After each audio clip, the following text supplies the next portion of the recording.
Welcome to the Hollywood in Toto podcast, the right take on entertainment. The HiT cast offers a weekly look at Hollywood from a conservative point of view.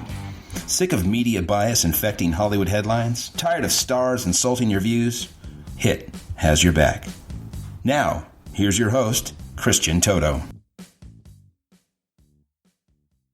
Welcome to episode 23 of the Hollywood in Toto podcast.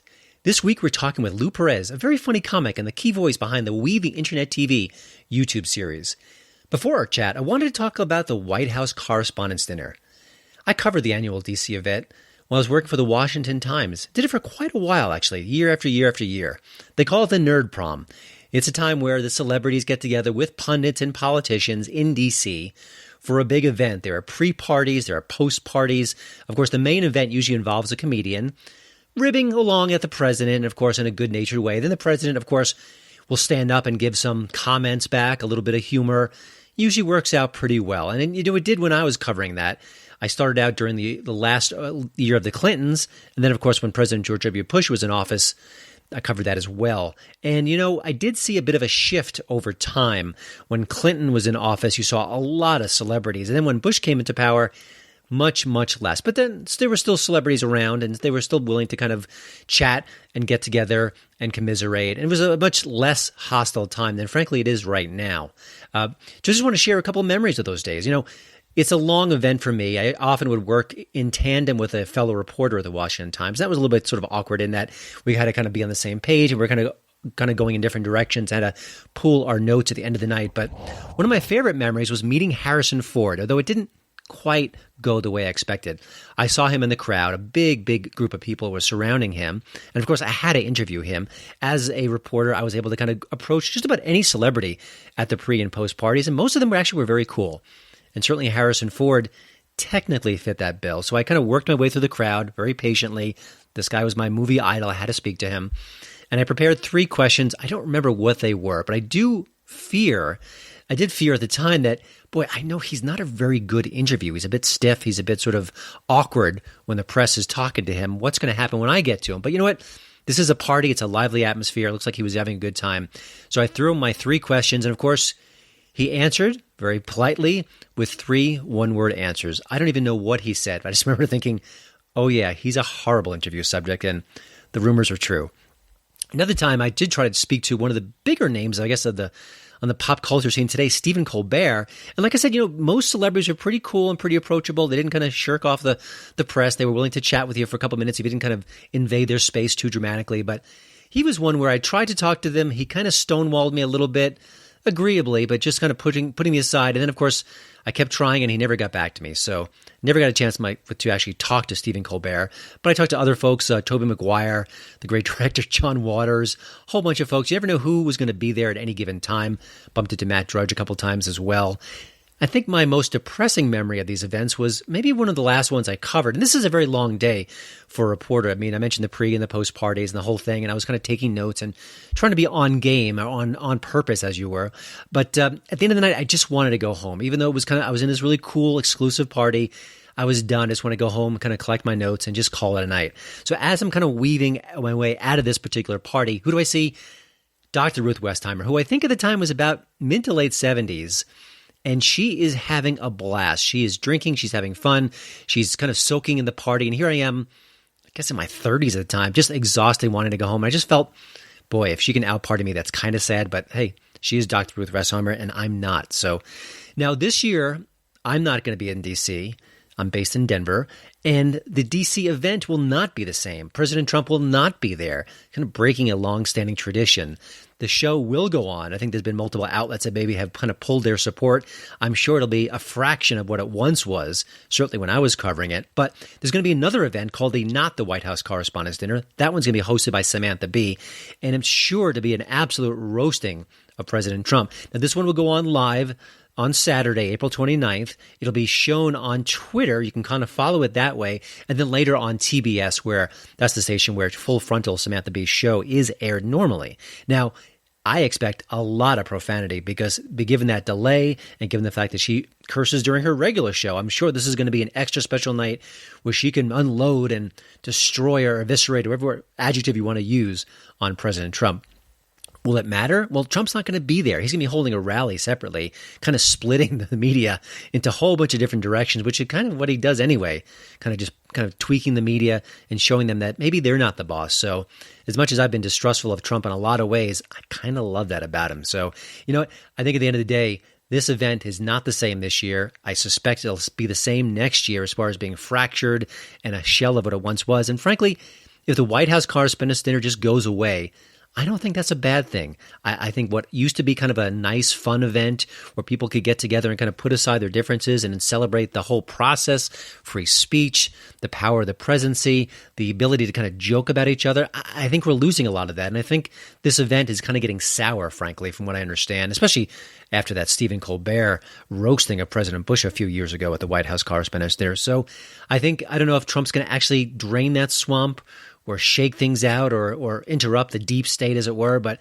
I think if he can kind of call an end to the White House Correspondents' Dinner, that's a check on the positive side for my book. And now a quick word from a podcast which might be your new audio addiction. Nobody puts baby in a corner. Folks, you got to get to the chopper. What's your favorite scary movie? Yo, Adrian. My sister, my daughter, my sister, my daughter. I'm your host, Daniel Ehrenberg. And I'm your co-host, Henry Papali. And we're talking about the franchise on iTunes, featuring your boy, Christian Toto, on our episode that is Shagadelic, baby. Yeah. Austin Powers, International Man of Mystery.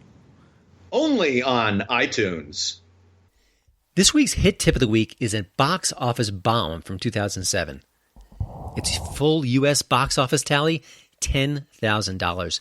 That's pathetic. It's called Rogue. It's a killer crocodile movie, and that, too, kind of sounds pathetic. Maybe like one of those sci-fi movies that mimics the whole Sharknado motif, so bad it could be good, which I'm kind of doubtful about in general. But you know what? This is a pretty solid action adventure with a splash of horror, too. It's about a group of tourists who are traveling in Australia, and of course they run into a big, bad crocodile. This is from the director of Wolf Creek, Greg McLean, a really talented guy. His work has been a little bit uneven in recent years, but I like him. I think he's got a good eye and a good sense for horror. And the cast is pretty impressive, too. Radha Mitchell, Michael Vartan, and a pre-Avatar Sam Worthington. And if you look closely, Mia Wasikowska, who's gotten really famous in the last few years, but back then she was just a teenager on a boat that's getting attacked by a crocodile. This is really lean storytelling. It doesn't have a lot of fat on its bone, but you know what? It's got good scares, an agreeable cast, and some really beautiful scenery, kind of the Aussie outback, which, of course, I'm sure the director knows pretty darn well. And he captures it beautifully, and that kind of is a nice contrast between the bloodshed and horror to come. So if you've never seen Rogue, check it out. I don't believe it's on any of the mainstream streaming services like a Netflix or an Amazon Prime. I kind of hope that one of them catches up with it at some point. But for now, you might have to kind of check it out on DVD, Blu-ray, or just kind of pay up on a streaming service like a Vudu. But check it out. It's Rogue, and it's good stuff. You're listening to the Hollywood in Toto podcast, the right take on entertainment. Now let's get to our conversation with Lou Perez, the head writer for We the Internet TV. Lou is a veteran stand-up and improv player and that rare right-leaning comic unafraid to hit both sides of the aisle. He co-hosts the Unsafe Space comedy podcast and regularly delivers the kind of humor you just won't find on SNL or other late-night TV shows. Here's my chat with Lou Perez. First of all, I know you've got an extensive background in sketch comedy and improv and stand-up, but now you're doing a lot of video work. And I'm just kind of curious, how did you make that particular segue into that field? Because I don't think everyone's doing it, but I think you're doing it so well. Oh, thank you. I started doing improv and sketch comedy in college over at NYU. And my group, we had a big group of I think it was 15 of us in our sketch group called the Wicked Hammercats. And it's still going on. I think I graduated in 2004, and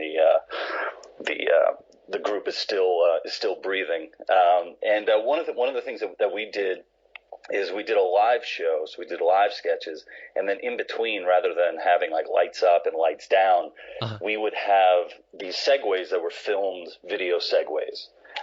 So even at that point, I was working in the medium of digital digital film and all that. And then, little by little, as YouTube came about, we started putting standalone videos and stuff like that onto YouTube. And before you knew it, I had over 10 years of experience putting out videos, and so it was sort of like a natural progression into doing the stuff that I do now. Yeah. Now, I'm sure that as you go, you get smarter and you pick up production tips and you've kind of finessed the process. But is there anything about your approach that you think is kind of sharpened over that span? Well, it's one of those things where a lot of the skills seem to happen just organically and kind of by osmosis. I'm pretty lazy when it comes to production. I would love to just be able to take a nap while everything goes on. But then, sort of what happens is you end up just getting this experience, and you're like, oh, that's not working, or that's not working.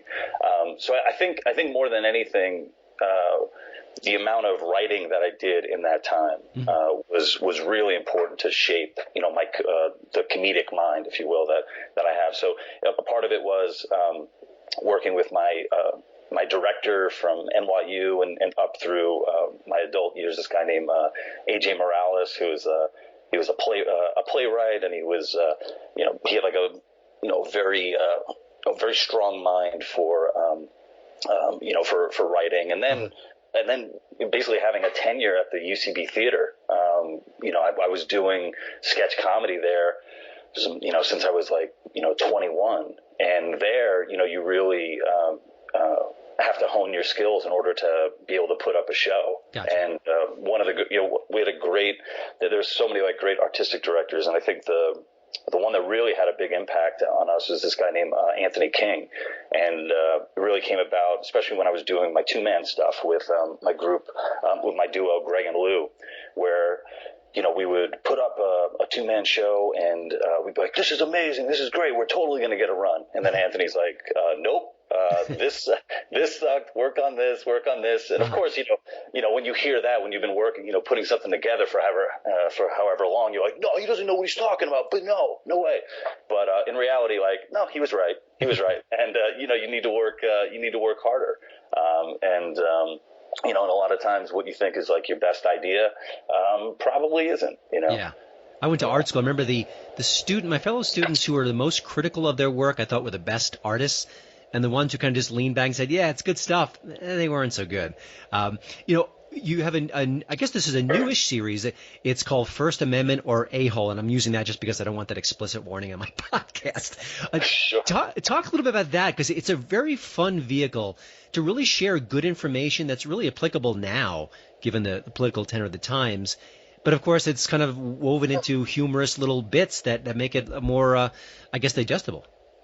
Yeah. So I'm a huge advocate of free speech. I'm a free speech fundamentalist, I think, and something that we noticed kind of especially during the campaigns, the presidential campaigns, was a lot of people claiming that their First Amendment rights were being infringed upon. But then when you look at what was actually happening, it's oh no, you're just an a-hole like that, like you're just being a jerk more than anything.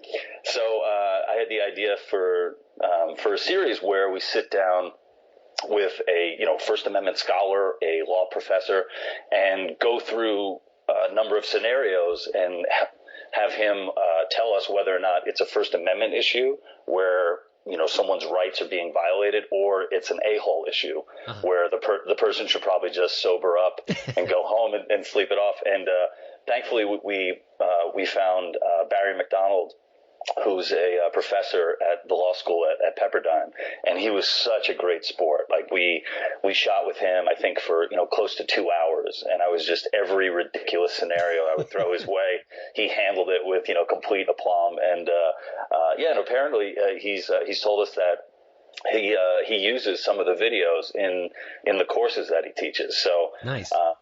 So my father always wanted me to go to law school. I did not go to law school, so this might be the closest that he's going to get to having a son in law school. Yeah, he's a good straight man too. So I Oh yeah, clips. great.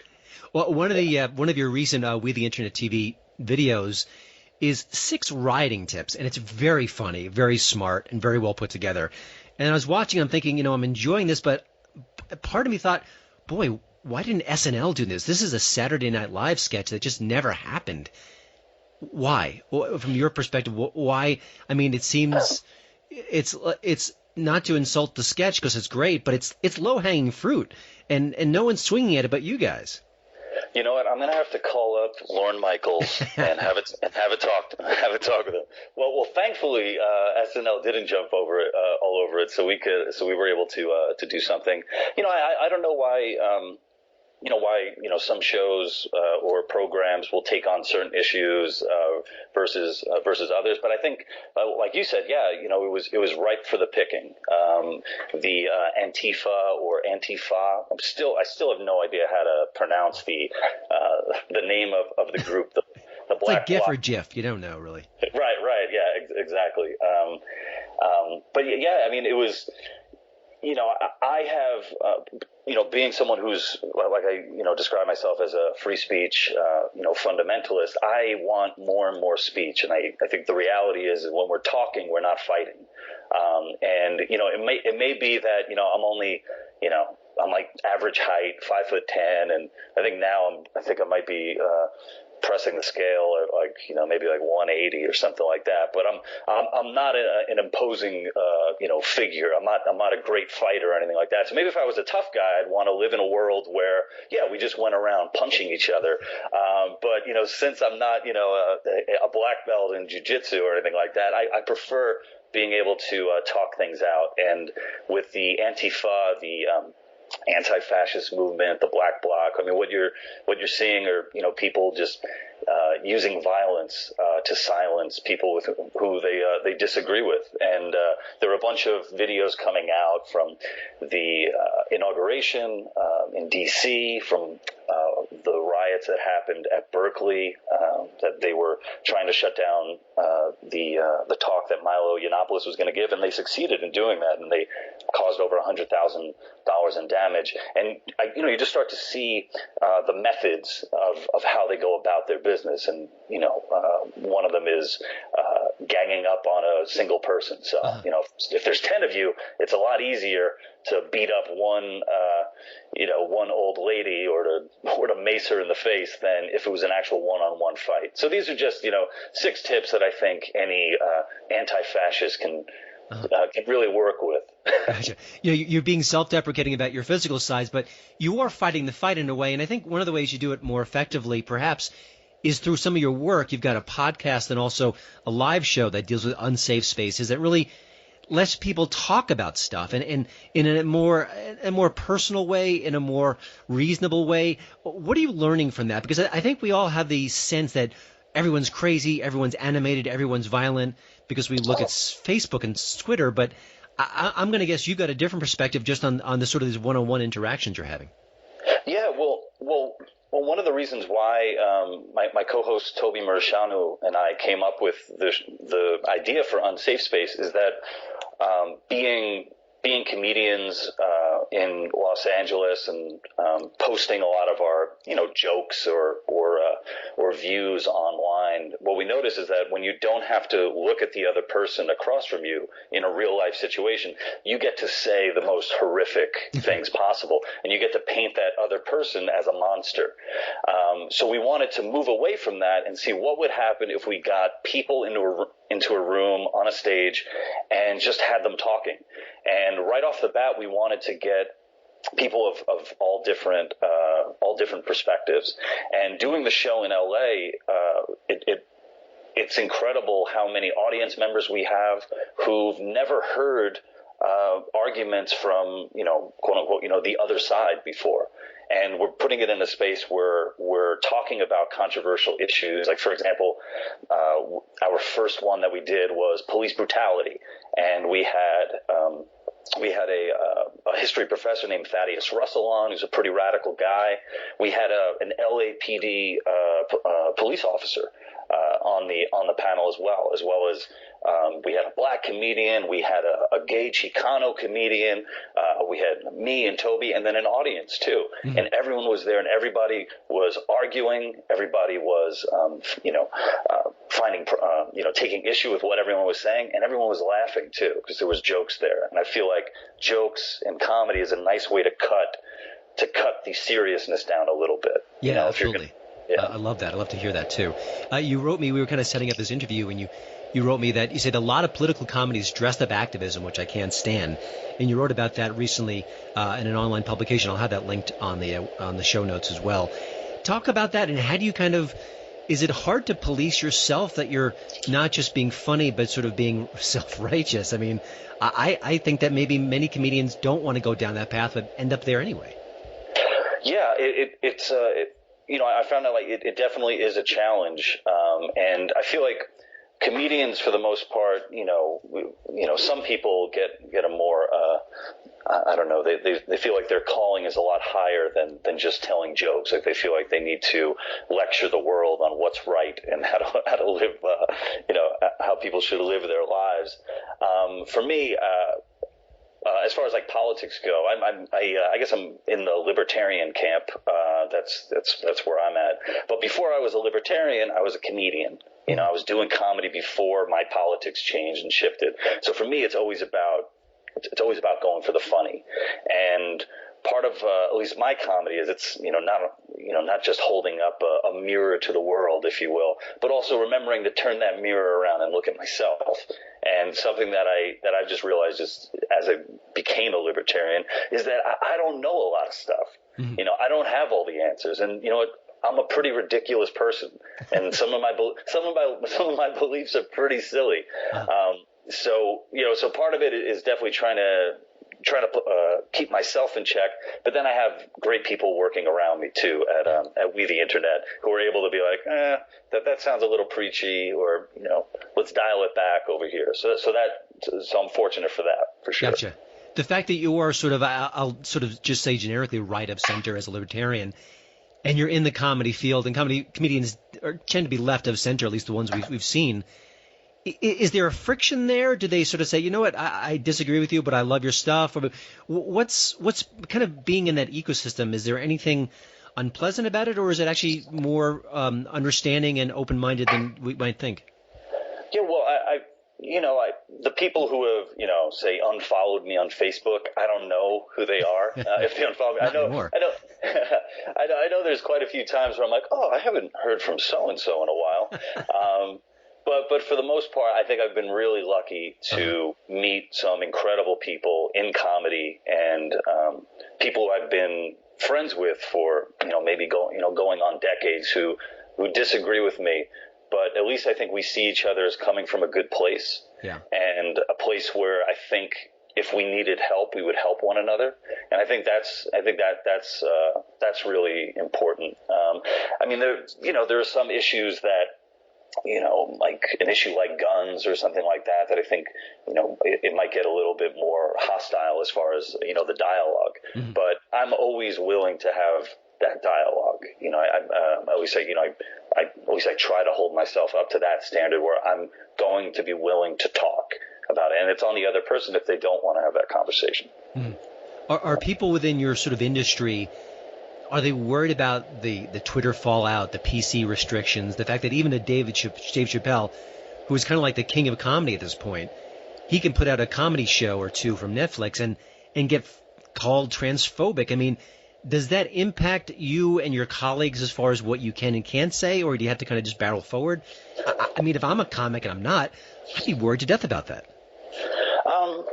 I don't know. I don't know how worried the people I know are about that. I think, without a doubt, there are some issues that are more sensitive than others, right? So I think the approach should always be like, is my commentary, playing to the top of my intelligence? Is this an original take on it? Am I going strictly for shock value in that? And I think that's a question that every comedian needs to ask themselves. Some of my favorite comics are people who push push the envelope and step over the line. And I love that. Like you interviewed Nick DiPaolo recently, and that was he's such a great stand-up comedian. But I think without a doubt there's a market for all different ideas out there, and it's about staying, I guess, true to what you're trying to do and what you're trying to explore. Gotcha. It's funny, as an entertainment reporter, I feel like I can't stop writing these days. There's so much to report, and especially I cover the intersection of politics and Hollywood. From your perspective, with Trump in office, with the riots, with everything going on, do you just spend all day scribbling notes to yourself? I mean, is this sort of a gold mine, or is it actually maybe more complicated than that? And maybe sort of, if it's too easy, it's the kind of stuff you don't want to do.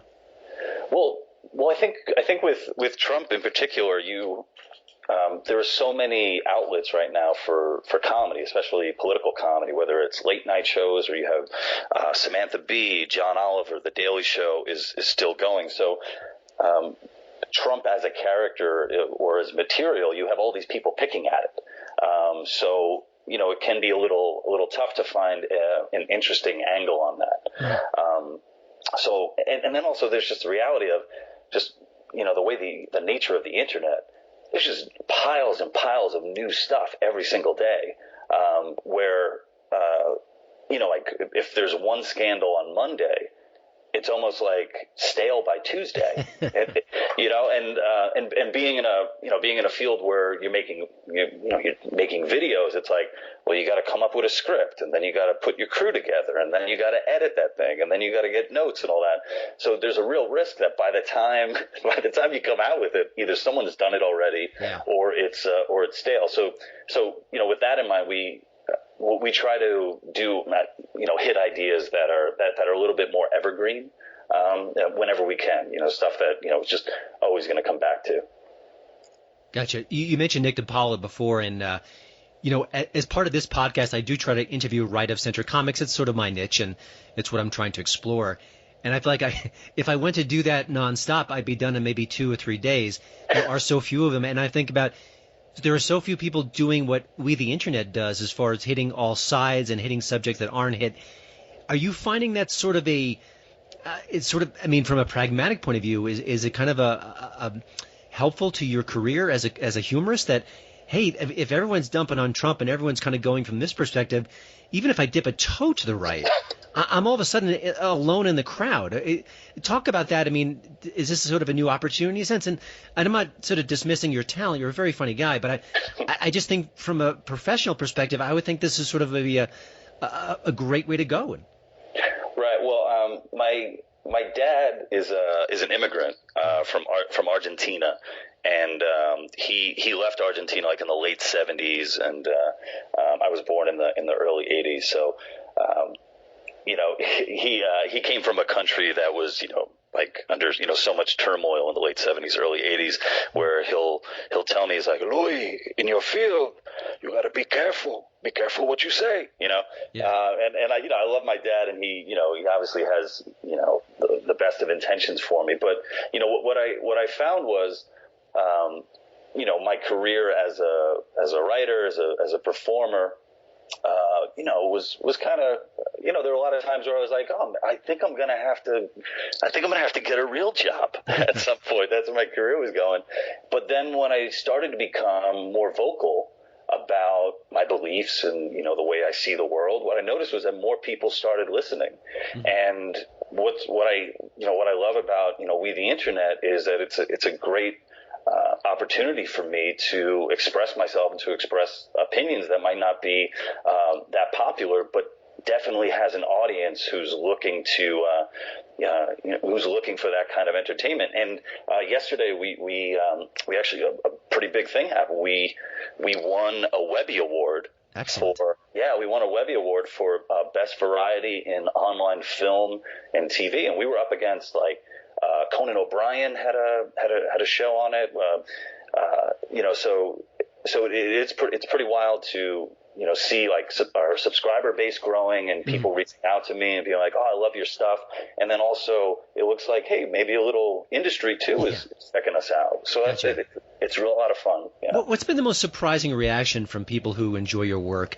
I mean, there may be some folks who agree with your political philosophies. There are some folks who just get the laughs, and that's fine. Is there anything else that you kind of had reactions to that you didn't expect? Let's see. Well, one thing I've been going on like a little. I've been doing these like summits for the Young Americans for Liberty, which is a college group, and it always surprises me how excited some of these kids are to meet me in person. And I'm not like, this is not like I'm not necessarily bragging or anything like that. It's a surprise for me that anyone knows who I am, but to get like young people who are like, thank you so much for doing this. I love your videos. I share them all the time.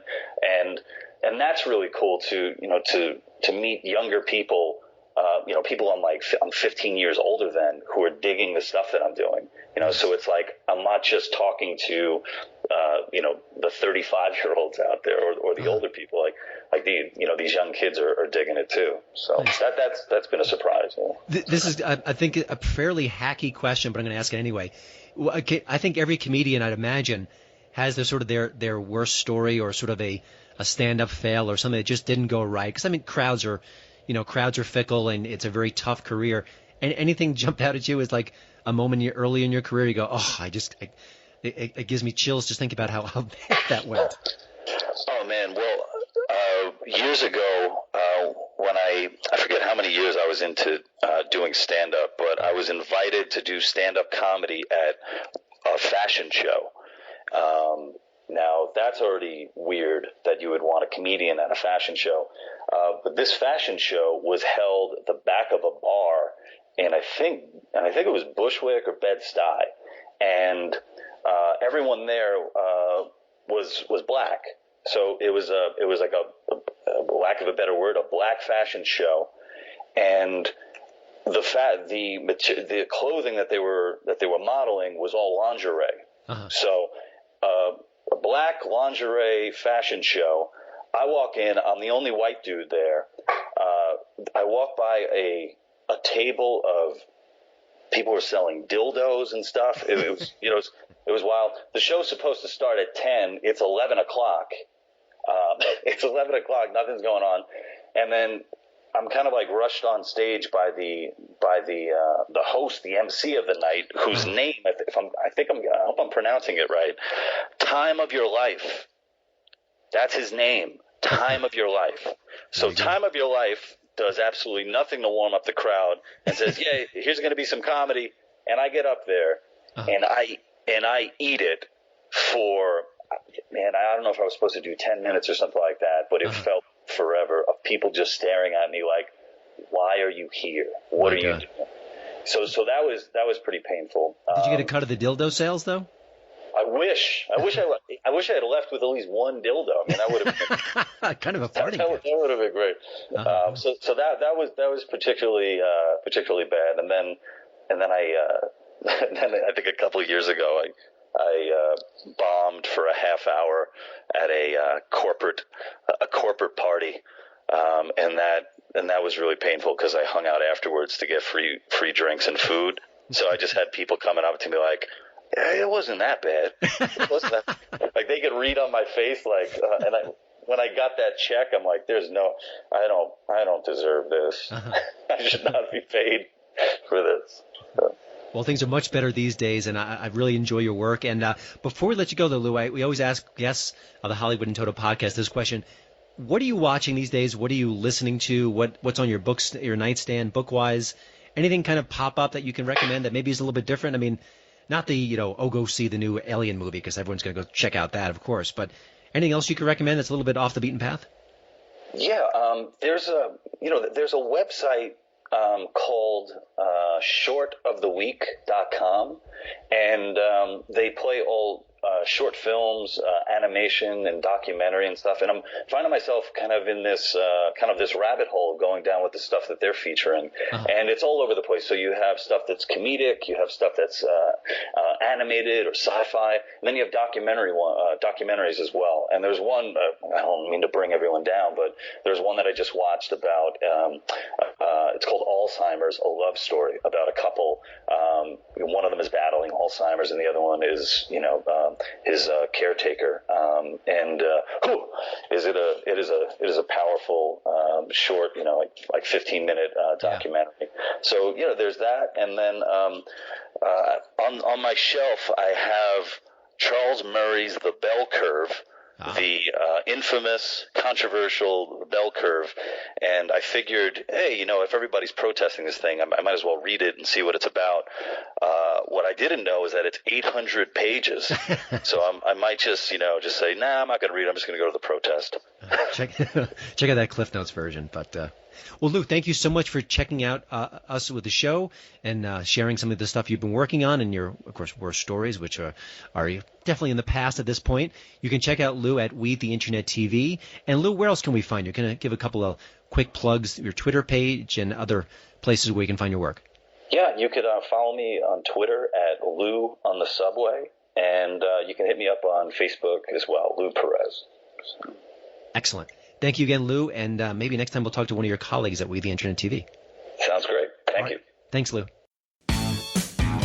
Well, thanks again for listening. Don't forget to check out HollywoodandToto.com for both the show notes and, of course, the latest entertainment news. Please follow me at Twitter at HollywoodandToto. And we'd love it if you leave a podcast review over at iTunes. See you next week.